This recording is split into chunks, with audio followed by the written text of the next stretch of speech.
I know I'm late. I'm late. I know I'm late. I was procrastinating, and I spent time with my sister Friday, and I was gonna post this Friday, but then I was just like, I want to do this while I'm off. I'm off, and you now have my full and undivided attention. Shout out to my peoples in the Discord server who sent me the reaction request for this. I said I was gonna do this as soon as I found a video that's talking about the retrospective of Toei Spider-Man, and somebody had sent it. Shout out to Nova. Thank you, Nova, for doing that. I appreciate it. We're gonna dive on into this. So here we go. This is Toei Spider-Man's Japanese Spider-Man retrospective by Channel Pup. So they made this a year ago. Shout out to them. Please go watch the original video. It will be in the description down below. Let's get this. Let's do it.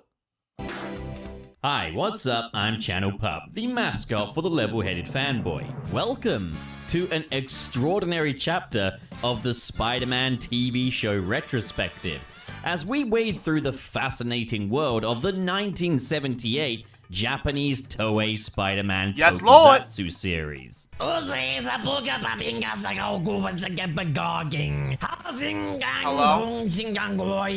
Oh, he's a Star Wars fan. Nothing wrong with that. Nothing wrong with that. Fusi Fusi von Suris, Gooba Binga, Gooba Binga. Wayne is boss, Zugi Zugi Zugi. Fusi Kasi Malano funky action in a ping pong. Today we swing back in time to 1978 to explore the unique fusion of Marvel's iconic hero with the mesmerizing charm of the tokusatsu. But I know what you normies are thinking. What's a tokusatsu? Well, I can give you that answer, for I have all the facts. I totally didn't have to look it up. Derived from the Japanese term special filming, tokusatsu is a genre of live-action entertainment that blends practical effects, pyrotechnics, and crazy visuals to create the over-the-top spectacle that you'd expect from projects like Super Sentai.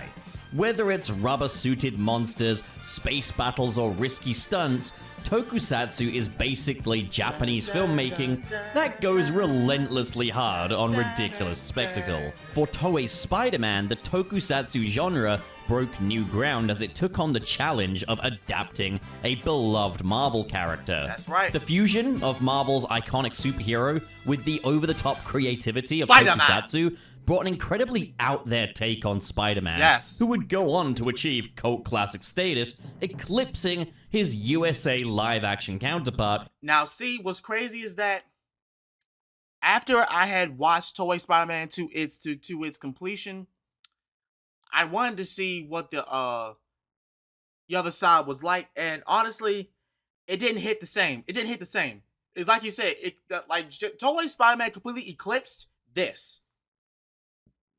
I didn't know nothing about when they did this, and apparently they didn't make many episodes. I didn't see many episodes about this version of Spider-Man. Who would crawl his way onto screens at the same time? Toei is a powerhouse in the Japanese entertainment industry. It's best known for its diverse catalog of film and television productions. The Sonic fans among you may also recognize the name, as it was Toei who would produce the opening and ending animations for Sonic CD. Get out of here! Are you serious?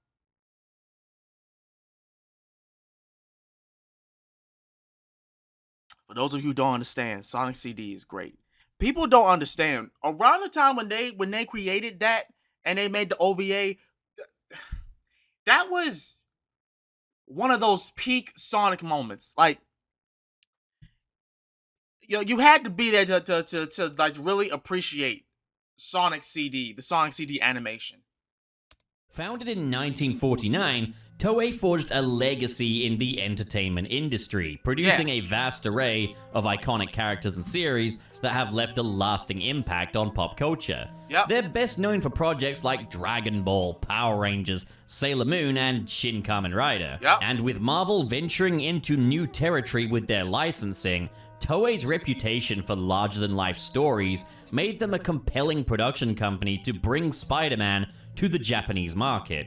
And so, the late 1970s brought a 3-year licensing deal between Marvel and Toei, an alliance that would leave a greater impact on the tokusatsu genre than one may initially expect. The deal would allow Marvel and Toei the use of each other's intellectual property, with Marvel using Toei characters in their Shogun Warrior comic series, and Toei producing a Super Sentai-inspired Spider-Man TV series for Japan. Obviously, Marvel licensing out their IPs was nothing new, but this was more than just that. This was an unprecedented cultural exchange between companies. The success of Toei Spider-Man laid the groundwork for future cross-cultural superhero adaptations. This deal set the stage, brokering global expansion of Western superhero media. So, how the heck do you draw inspiration from Super Sentai for a Spider-Man series? Well, that's what makes Toei Spider-Man so fascinating. New York is integral to Spider-Man. He's the all-American hero. His costume is literally red, white, and blue. This is a guy whose first instincts upon gaining superpowers were to become a TV wrestling star. It doesn't get much more American than that. Part of Spider-Man's charm is that he and his world are more grounded than most other superheroes. He's the relatable everyman. And that's exactly why I keep saying, I'll say this, and I said it this morning to Brian when he told me about the news concerning Sony. Spider-Man is by far the greatest superhero of all time. You cannot convince me otherwise. I know people talk about Batman and Superman. I like Batman. I don't really have much of a problem with Superman. But Spider-Man, goated. Goated. So how the hell do you blend that with Super Sentai inspiration? As comic fans, we love a faithful adaptation here, made with as much love for the IP as we fans hold. The Spider-Man tokusatsu is barely even an adaptation of the source material to begin with. Toei's Spider-Man is a total reimagining of Spider-Man.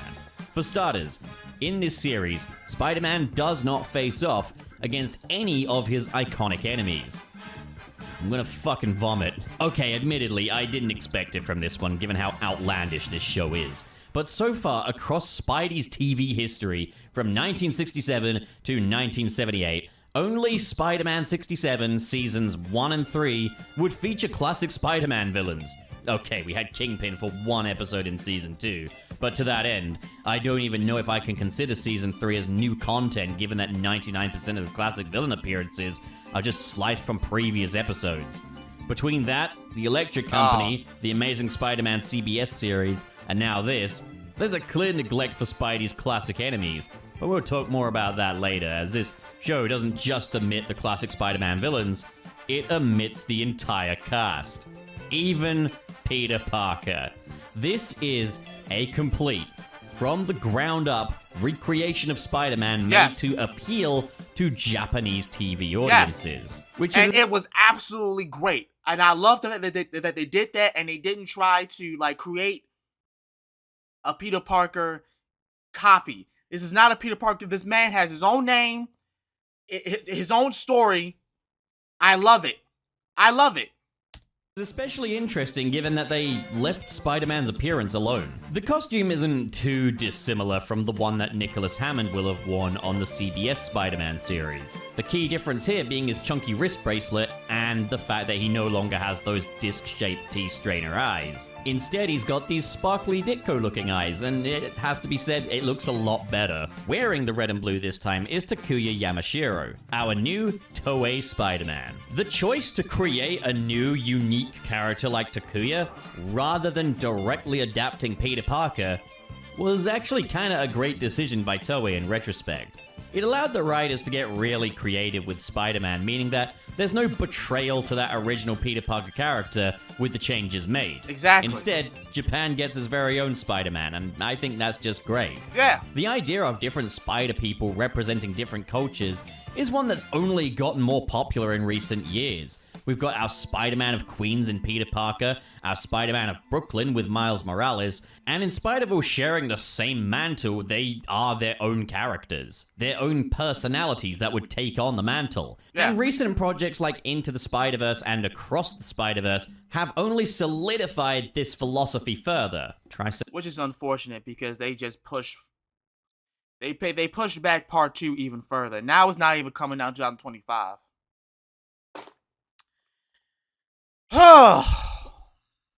And now they honestly are considering just giving the IP Spider-Man IP back to Marvel. And I said that was gonna happen. I said it was going to happen. But everyone said that it wasn't.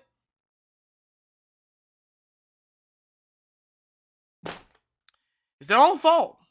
Saying that when you're drunk. So in that regard, Takuya Yamashiro is kinda a trailblazer, as other Spider people such as Miguel O'Hara wouldn't become established in Marvel Comics until the 1990s, with the exception of Ben Reilly making his first appearance in 1975. But his adventures wouldn't reach the extent that Takuya Yamashiro's would until also the 90s, which seems to be the era when Marvel really found confidence with other Spider people. What Toei were doing with Spider-Man was incredibly out there at the time, as the character of Takuya Yamashiro has almost nothing in common with Peter Parker. He's not a wallflower, he's not a genius, or anything along those lines.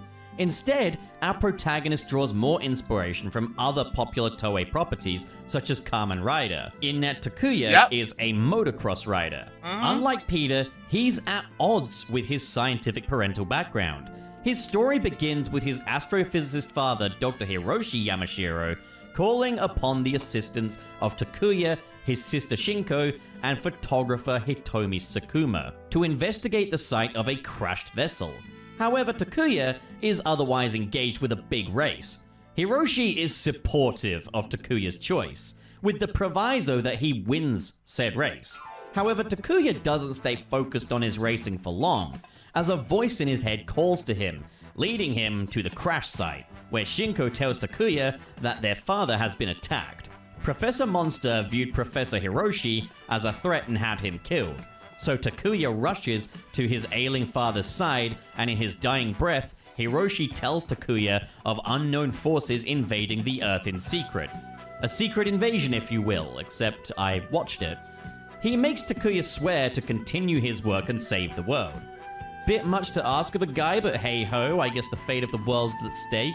So you might as well tell the person nearest to you at the time. It's biker boy or nothing in this case. Mysterious enemies close in on Takuya. Men in grey jumpsuits with chicken beaks who disappear and reappear. They move like ninjas. He goes to fight them and avenge his father, but injured by the attack, he falls into a hidden cave where he meets Garia, an intergalactic ally who's been calling out for help telepathically, with only Takuya, the chosen one, able to pick up his signal. So there's quite a major lore dump here. Garia is an alien explorer from the planet Spider. He returned to his homeworld to find its leaders killed along with his family. Killed by the intergalactic conqueror, Professor Monster. Vowing to avenge his family, Garia tracked Professor Monster down to Earth, where a battle ensued. But Professor Monster prevailed, injuring Garia and trapping him under the ground for 400 Earth years, which is equivalent to 20 years on Planet Spider. So Garia didn't age all that much, all things considered. Maybe he's born with it. Maybe it's Planet Spider. And so it transpires that the ninjas who attacked Takuya were none other than Professor Monster's Iron Cross army. Since then, Garia sent his ship, the Marveler, back out into space, while he called to a brother of Earth telepathically in order to find his successor, to carry on his mission, given that he is too mortally injured to do so. Takuya and Garia share a common goal. They do. To avenge their families and bring down Professor Monster and his Iron Cross army. Yup. But Takuya finally succumbs to his injuries and begins fading. In a bid to save him, Garia gives him his Spider-Man bracelet and injects him with his spider extract, imbuing him with the divine power of Spider-Man, and now the responsibility of taking down the Iron Cross army once and for all. Garia would spend his remaining days in his spider form mentoring Takuya before dying as his little spider self. Gotta wonder if Takuya gave him a dignified burial or if he just flushed him down the toilet. From there, Takuya goes on to become the web-swinging the emissary from hell. Spider-Man with his... I was getting ready to say, yo, you better acknowledge him as the emissary from hell, bro. He is not the Wallcraft. That man is on a vengeance to kill. That's the difference between him and Peter Parker. That man took on the mantle of Spider-Man for revenge. For Garia and for his father. His powers of wall crawling, shooting spider strings and spider nets, his spider sense, ability to see into the future, and his innate ability to talk to spiders. But that's not all, as Takuya has inherited a couple of vehicles from his deceased mentor. That's right. Spider Machine GP7! Which is a flying car that can shoot guns and missiles, and Marvela! his spaceship complete with rockets. But Marvela isn't just a spaceship. With a call from Spider-Man, he can transform into a kaiju mech Leopardon! with his own set of unique abilities. A freaking Megazord. And like we had just discovered in the last video that I made, this was the first time Toei made a giant robot for tokusatsu. And then went on to making that for Super Sentai. This is history. This is greatness. Abilities including Rocket! which it does what it says on the tin, pretty And I self-explanatory that still one. want that Which are Leopardon's own set of web powers, a where he toy. chucks I his still little want tiara that. at his enemies, and which is effectively an instant kill to all enemies. Yup. Truth be told, it's unclear why he bothers with the whole Spider-Man thing when he could just bring Leopardon with him at all times and just Sword Vigor the shit out of any opposition. One thing Toei Spider-Man did surprisingly well was how it approached the duality between Spider-Man and his alter ego. Amidst all the excitement of battling kaijus and secret invasions, we do spend time with Takuya's family. Takuya's family brought a much-needed dose of humor and heart to the series. His sister Shinko very much being the woman of the house, or I guess I should say, Minister of Finance, and he's got his little brother Takuji who looks up to him. There's some light-hearted bickering between the family as Takuya is still a young, impulsive, and frankly goofy man after all, but it's kind of nice to see how they will all pull together after the death of Professor Hiroshi. But okay, if you loved Peter and Gwen in the Amazing Spider-Man movies, you're gonna love this. So we've also got Takuya's girlfriend, Hitomi Sakuma, a photographer unwittingly working for Amazonas, Professor Monster's right-hand woman, who is working undercover as a tabloid editor. It's honestly comedic how little chemistry there is between Hitomi and Takuya, as the two constantly bicker. There's very little actual evidence of any kind of affection between the two, with Hitomi often siding with Shinko during disputes. Now, this can be chalked up to it being a kid's show and cultural differences in Japan. At the same time, that doesn't stop the show from being pretty violent at times, with people dying left, right, and center. Heck, this Spider-Man doesn't even have a no-kill policy. No, he He's doesn't. quite happy to gun down a... That man did not give two shits of a rat's ass. Who, man, please. Go back to that. You see what he got, right?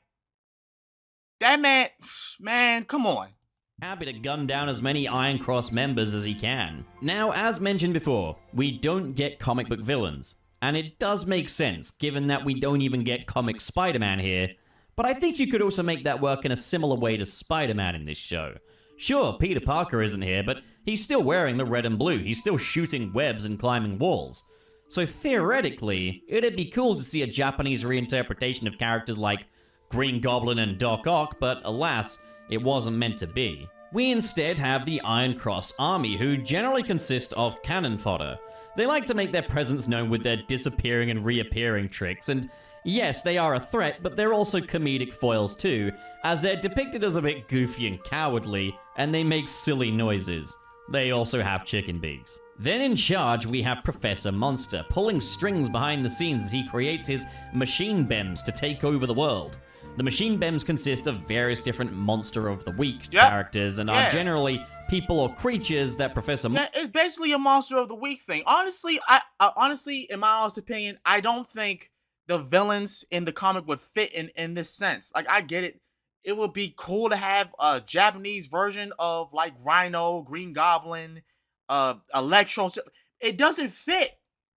It doesn't fit. It just doesn't fit.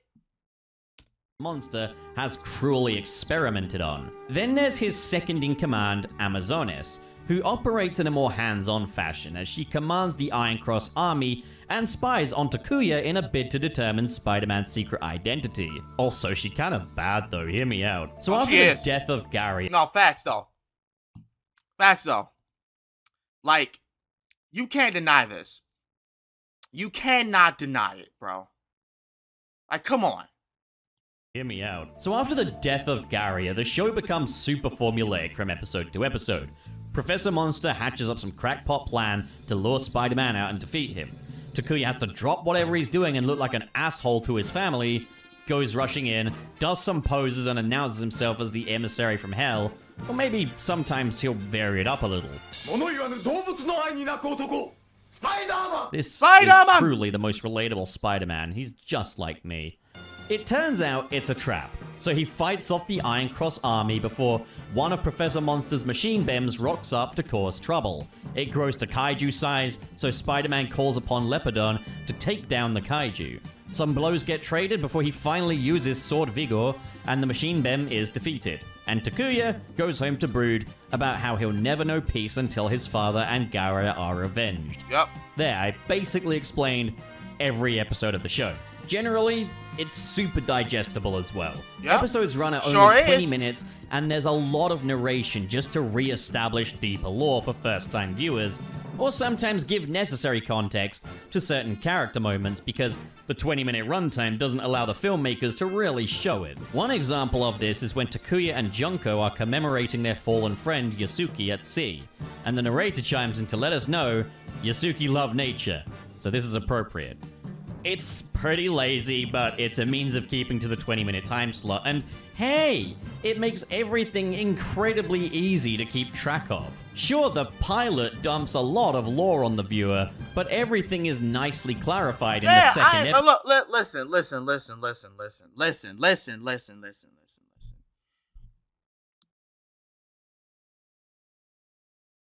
If you don't have a large attention span, you're not gonna probably enjoy the show. But if you have that and you just pay attention to what you're listening to, what you're looking at, it's not hard to understand the story. It's not hard at all. Episode, meaning that as long as you've seen those 2 episodes, you're unlikely to ever really feel lost in this story. Yeah!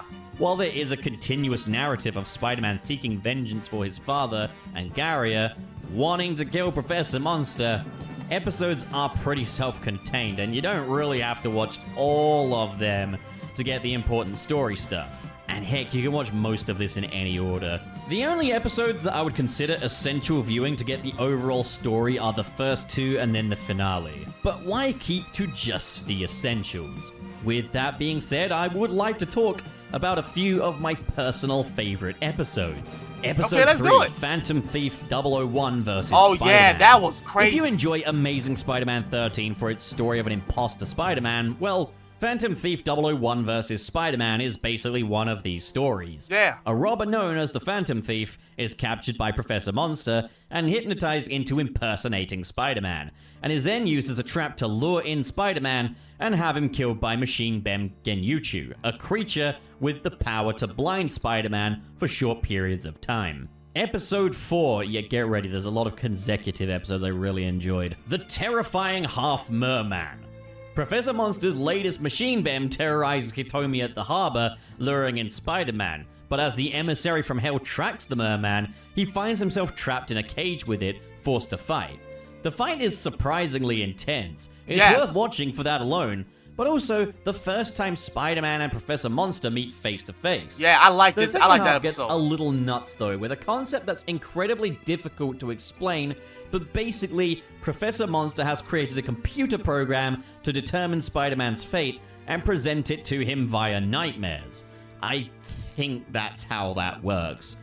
So Spider-Man has a premonition that he'll fall to his death at a waterfall. Yeah. And yes, he's drawn out to a waterfall by the merman and almost dies, until he calls upon the strength of Garia and is given a vine to help him back to the surface. Episode 5, Crash Machine GP7, brings the first honestly, it's a Toei thing. It's honestly a Toei thing. It's not the first time where like a computer or something guessed the fate of a character, and then the character finds some kind of armor, a plot armor to survive the demise of whoever came up with their fate.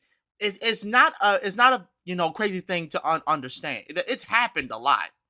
Kills the episode of The Bunch. When an orphan child stumbles upon an Iron Cross Army base, Amazonis commands the Iron Cross Army to kill the kid with a truck. Jesus, these guys really ain't kidding. The truck hits the kid, and he's in critical condition. So Takuya agrees to a blood transfusion in a bid to save the child. However, with Garia's blood, there are of course risks involved. Fortunately, the kid pulls through and agrees to keep Takuya's secret that he's Spider-Man. The two, now brothers, bonded by blood. The kid agrees to return to the orphanage. Episode 6, Shuddering Laboratory, Devilish Professor Monster. And you know what's crazy? There were so many people that had a problem with this and was trying to make it seem like it was like a predatory kind of thing where Takuya and this kid were becoming close. They shared blood. They're literally brothers. Why would that be a predatory thing? Like, I swear, some people just have to pick at certain things that are not even big and blow it out of proportion. There was nothing wrong with this episode. There was nothing wrong with the episodes afterwards that were pertaining to these two. Like, it was literally showing that Takuya was literally the only one that was going through this pain until this kid. Of being the only one that had to succumb to this kind of life. But now another person gets to share the same type of life. That's basically what it was. Why was that a problem? I don't know. But that explaining Spider-Man, Toei Spider-Man within some odd seconds, like the things weird about Spider-Man was just stupid. Our brothers bonded by blood. The kid agrees to return to the orphanage. Episode 6, Shuddering Laboratory, Devilish Professor Monster. A friend of Takuya, Yasuki, who died in a hiking accident, returns to his girlfriend Junko. It transpires that he was killed by the Iron Cross Army and resurrected by Professor Monster as part of a series of experiments involving killing, reviving, and re-killing. Despite Takuya's efforts to keep them safe, Yasuki and Junko are hunted down by the Iron Cross Army, and the reunion doesn't last, with Yasuki being killed by Amazonis, with Junko having to say goodbye to the love of her life all over again. Another surprisingly emotionally resonant episode, if I do say so myself. Yep. Episode 7, Fearful Hit Tune Song Dancing Murder Rock. A local club band make a song in tribute to Spider-Man, but they are kidnapped by Professor Monster to infuse the song with a special frequency unbearable for Spider-Man to lure him out. This one is just funny. It's home to the Spider-Man boogie, and it turns out that Amazonis is a marketing whiz. Who'd have known? Episode 16, Fine Dog, Run to the Under of Father. These titles. This isn't mockery, I understand it's all down to very surface level translation. Spider-Man works alongside a dog to help track down a kid's father and rescue him from the Iron Cross Army. Episode 27, Farewell War Buddy, Beloved German Shepherd. The Iron Cross Army kidnap dogs and train them to kill Spider-Man, including the beloved German Shepherd of a child. The dog uses all of his strength to guide Spider-Man to the Iron Cross Army hideout. Yeah, this one is really damn similar to episode 16, but this one ends with Spider-Man barely able to compose himself as he says goodbye to the dog. And once again, his best introduction. There is also the movie, which takes place between episodes 10 and 11, where Spider-Man is made an honorary member of Interpol, an organization taking on the Iron Cross Army, while said Iron Cross Army used Machine Bem Sea Devil to fire torpedoes at oil tankers. Now, this is a movie, but with a big fat asterisk next to it. It was a theatrical release at Toei's film festivals, but it is the exact duration of an episode of the show, clocking in at just 20 minutes. I guess the production values, though, are a little higher in spots. The overall production looks nicer, with better lighting, some ambitious directorial decisions here and there, and there's more of a sense of scope to the action. The audio is also of a higher quality, but that might just be this recording. It's also shot in anamorphic widescreen as opposed to 4:3, so it's really just an episode but with higher production values. Nice. While the movie does take place between episodes 10 and 11, when Marvel released it to its website, it was labeled as episode 0, which is just going to be confusing. I mean, I tell you what, it's self-contained, and it does definitely give you a little taster of the overall tone of the show. I think that's the purpose this movie served. But this is by no means the beginning of Takuya's story. Gotcha. The show's finale, The Hero's Shining Hot Blood, sees Spider-Man discovering the hideouts of the Iron Cross Army. And so Professor Monster decides to move to a new base of operations and H-bomb major cities in his rocket. Amazonas uncovers Spider-Man's true identity using a poison, but due to her failure to stop Spidey, there is no space for her on Professor Monster's rocket as he chooses his other lackeys over her. Wow. This leads to Yeah, I remember Amazonas that. turning against Professor Monster and piloting the rocket without him. Out of spite, Professor Monster shoots the rocket down, killing her in the process. This leading into a final confrontation between Spider-Man and Professor Monster. Oh boy, here we go! The moment we've been waiting for! Professor Monster scales up to Big Monster, so Spider-Man calls upon the Marveler, transforms into Leopardon, and with a single swipe of Sword Vigor, Professor Monster is defeated. Spider-Man looks over as the sunset glistens on the sea ahead of him, declaring his journey over and Professor Monster dead. And that's the end. Boy, Yeah. what an anticlimax. Okay, the first 3/4 of the finale episode are really strong, with Spider-Man relentlessly gunning down the Iron Cross Army in Spider-Machine GP7, and Professor Monster and Amazonas turning against each other. Also a good way to close out Amazonas' story with her finally finding out that Takuya is indeed Spider-Man, after episodes of her writing it off because Takuya just seems too goofy. But the final showdown between Spider-Man and Professor Monster was over so quickly. There's a reason for it. It won't bring you peace, but it'll bring you clarity. So midway into production on Toei Spider-Man, somehow, Leopardon was stolen. Now, I'm not sure how— Huh?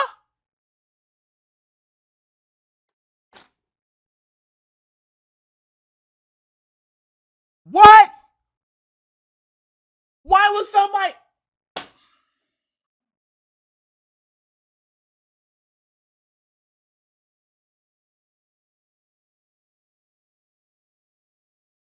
And they couldn't finish the rest of it because somebody stole it. They couldn't finish it because somebody took... Damn. how you go about stealing something like that, but yeah. The studios were broken into, the Leopardon suit was taken, and there wasn't enough budget to make a new one. Damn! So Leopardon's role was noticeably reduced in the second half of the series, with his scenes either relying much more on TV Spidey's old reliable pal reused footage, or Leopardon would just be absent entirely. Which, to be honest, I don't mind as it would break up the formula a little. Because of this though, yeah. Leopardon couldn't film any bespoke action sequences opposite Professor Monster, and so this fight was over with one swipe of the Sword Vigor. Still, it would have been cool to have had some kind of fight between Spidey and Professor Monster outside of their kaiju forms. I mean, hey, a hurried ending is still a hurried ending, reason or not, sadly.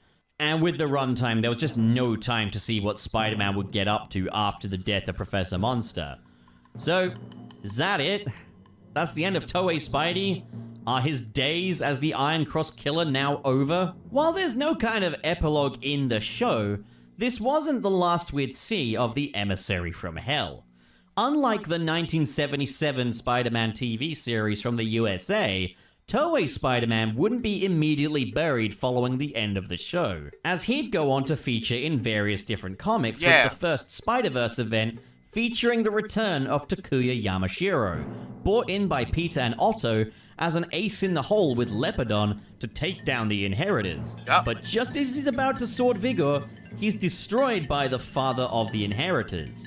But Leopardon is repaired by Spider-Man 2099 and Lady Spider and brought back in for the battle. Then in Spider-Geddon, we actually get a little retroactive context for Leopardon's abilities, as Otto asks Takuya why he doesn't just lead with sword vigor. It turns out there's a recharge time. That kinda explains some of it, I guess. We've also got Vault of Spiders, a Marvel-published manga, which features the disembodied head of Professor Monster going on to become Prime Minister Monster in a final battle with Spider-Man in outer space. Oh, wow. He is once again defeated by a swipe of Sword Vigor before Spider-Man and Leopardon make their way to Planet Spider. Then in the 2020 run of Spider-Verse, we briefly revisit Takuya now living on Planet Spider. Really?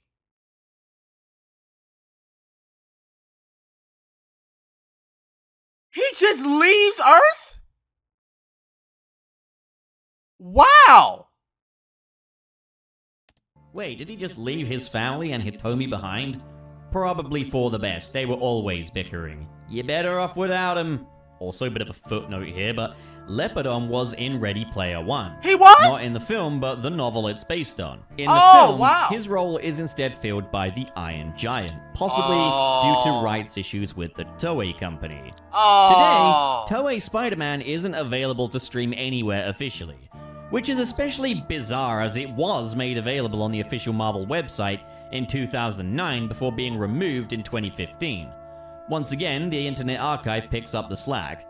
It's even more confusing considering Marvel haven't gone to the same lengths to bury this one as they have the CBS Spider-Man. You can still buy official merchandise of Toei Spider-Man, including Funko Pops, Nendroids, a Marvel Legends figure, heck, even an SH Figuarts version.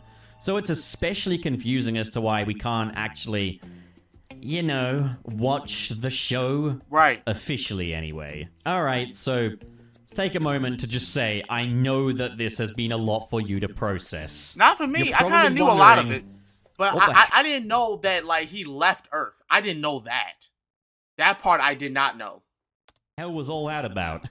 Toei Spider-Man is about as loose of an adaptation as it gets for any superhero. And when all is said and done, you might be wondering, why would you do this? Well, Toei's Spider-Man was never originally intended to be viewed by Western territories. The show was made under an agreement with Marvel that it was to be aired exclusively in Japan. Makes And sense. so, with Spider-Man being a lesser-known character in that territory, changes were made to the Spider-Man mythos to better appeal to the Japanese sensibilities in storytelling. It made sense that Toei would look at what made Super Sentai and Kamen Rider successful and take inspiration for Spider-Man. But why the machine bims? Why the robots? Well, these shows were typically made in partnership with toy companies, and Spider-Man was no exception.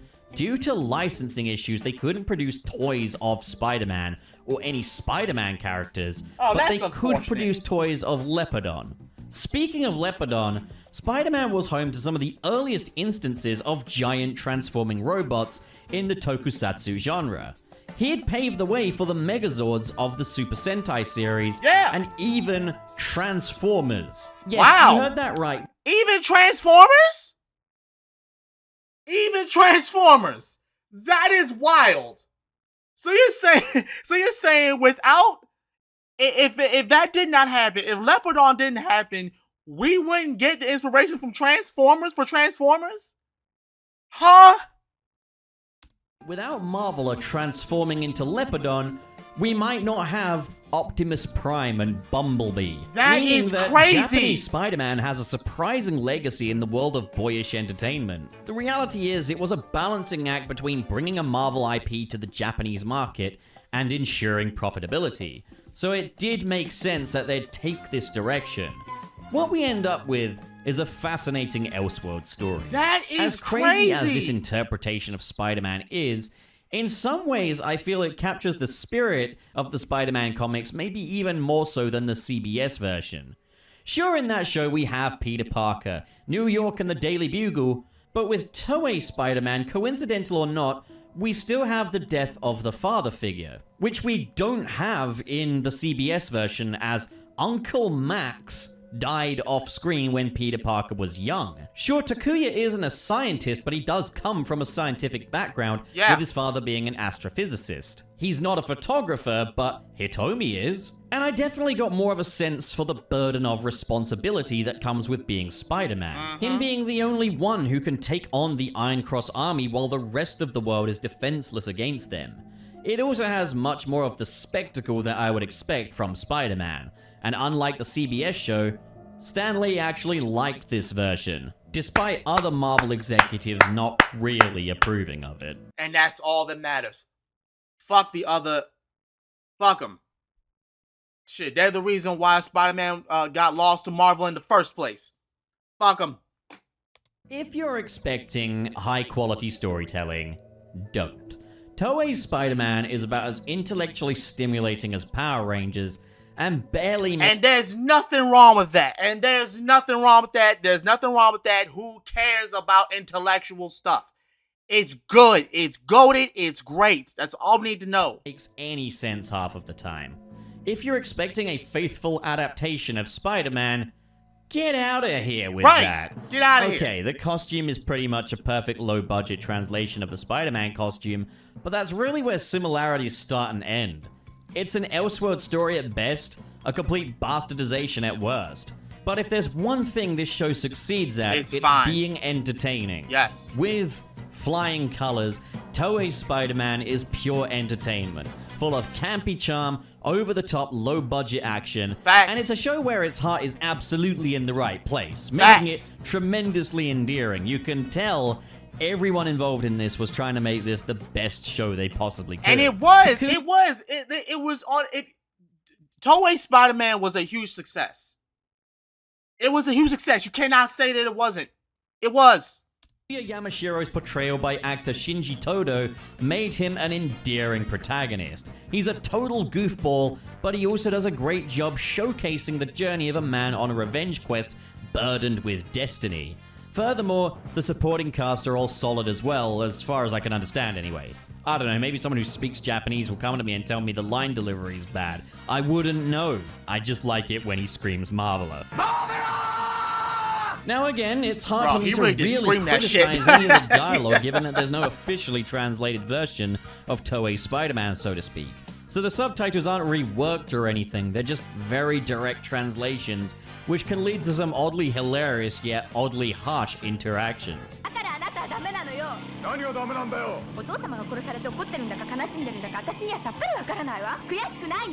Hitomi, what the fuck is wrong with you? Yeah, that was of all of the Spider-Man shows so far in this retrospective, so from 1967 to Toei Spider-Man, I think this is my absolute favorite of the bunch. I love it. Yeah, I love it too. It's the one that I had by far the most fun with. The creativity on display here also just made it an incredibly endearing watch. We live in a day and age where we as an audience can understand the concept of a multiverse. Actually, a little too well, because Hollywood won't bloody shut up about it. There's a fundamental understanding today that multiple depictions of Spider-Man can coexist in other worlds. Be it Peter Parker, Miles Morales, Gwen Stacy, Miguel O'Hara, or in this case, Takuya Yamashiro. So if you want to see another culture's take on Spider-Man, and are willing to put preconceived notions of the character aside, you might just find yourself having a great time with this version of Spider-Man. As for what the future holds for Takuya Yamashiro, I completely agree. He was meant to appear in Across the Spider-Verse, with Phil Lord confirming that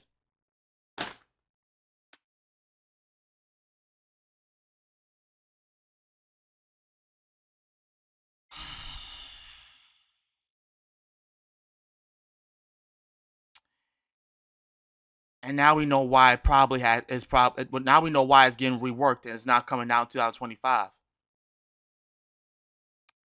Sony got to make this right.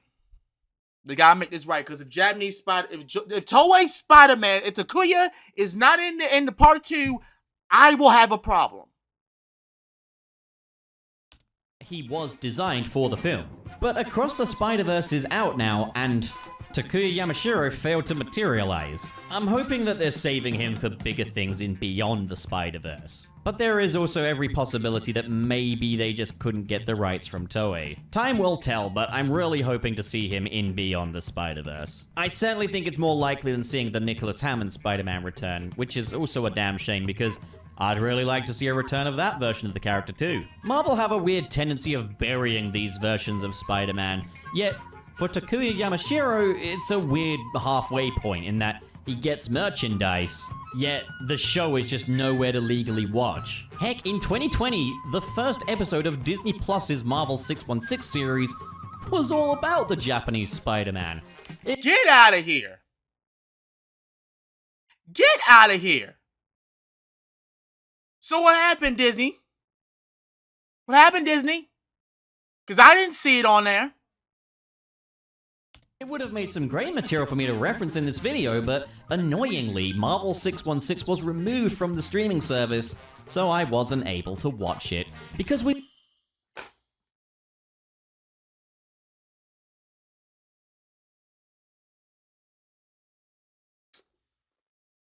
Y'all really do not like making money. I swear. Y'all really just don't like making money. we live in a day and age, folks, where Warner Bros. Discovery normalized the idea of lost media being commonplace among major streaming services, ushering in a new era of hostility toward consumers and creatives from the major studios. Brilliant. What a time to be alive. Thank you. I hate you, David Zaslav. I hate you, Bob Iger. Things that are released should stay released. Facts. Otherwise, it is robbery. I'm going to call it robbery. We were wrong. Highway Next robbery. time, we're going to be moving into the 1980s with 2 new shows. A Oh. once-thought lost Spider-Man animated series, and Spider-Man and His Amazing Friends. That's nice. Good God, what am I doing to myself? A man is not... Hey, you're doing great. You're doing great. You're doing great. Honestly, I see those next 2. I probably will be talking about. Actually, never mind. I see it right there. But yeah. For those of you who have not watched Toei Spider-Man, go watch it. Just watch it. If you're a fan of Super Sentai, if you're a fan of Kamen Rider, Power Rangers, period, you will love Toei Spider-Man. Is it the best? No. But is it entertaining as fuck? Yes. Completely. So with that being said, I'm going to get up out of here. Thank you guys so much for watching this. I'm sorry I'm late for making this. Next time, we're going to be talking more about... Actually, I'm probably going to be doing more reaction requests because it's a long list now. But yeah, that's going to be it. Love y'all. I'll see y'all again next time. I'm out. Peace.